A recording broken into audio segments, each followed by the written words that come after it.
കൂട്ടുകാരെ, ഇതാ ഒരു സമ്മാനം. Magic board. മാജിക് ബോർഡോ? അതെ, ഈ പേന വെച്ച് ഇതിൽ എന്ത് എഴുതിയാലും അത് മുന്നിൽ വരും. ഹായ്, ഒന്ന് പരീക്ഷിക്കാം. ചോക്ലേറ്റ്. ഹായ്, ദാ വരുന്നു. എനിക്ക് ഒരു ബാലരമ വേണം. ഹായ്, പുതിയ ബാലരമ. ഉഗ്രൻ സമ്മാനം. താങ്ക് യു മായാവി. ഇത് നിങ്ങൾക്ക് മാത്രം ഉള്ളതാ. അതായത് ഇതിൽ ആരെന്ത് എഴുതിയാലും അത് നിങ്ങൾക്കേ കിട്ടൂ. ഏ, ദുഷ്ടന്മാർക്ക് ഇത് കിട്ടിയാലും അവർക്ക് ഉപകരിക്കില്ല എന്നർത്ഥം. ദുഷ്ടന്മാർ എന്ന് അപ്പൂപ്പനെ ഉദ്ദേശിച്ച് പറഞ്ഞതാണോ അപ്പൂപ്പ? അത് തട്ടിയെടുക്കാമെന്ന് വിചാരിച്ചതാ. ഇനി കാര്യമില്ല. അപ്പൂപ്പൻ അങ്ങനെ വിചാരിക്കുമെന്ന് ഞാനും വിചാരിച്ചതാ. ഐഡിയ.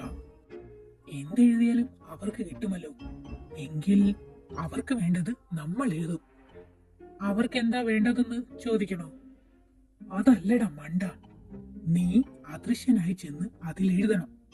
അദൃശ്യനാകാനോ? അതൊന്നും എനിക്കറിയില്ല. ഈ തൊപ്പി വെച്ചാൽ മതിയടാ, അദൃശ്യനാവാം. ഏ ഏ ആയി, അദൃശ്യനായി. ഒച്ച വെക്കാതെടാ, അവർ കേൾക്കും. നീ ചെന്ന് അതിൽ കൊടുങ്കാറ്റ് എന്ന് എഴുത്. കാറ്റടിച്ച് രണ്ടും പറന്നു പോകും. അത് റിസ്കാ, നമ്മളും പറക്കാൻ ചാൻസ് ഉണ്ട്.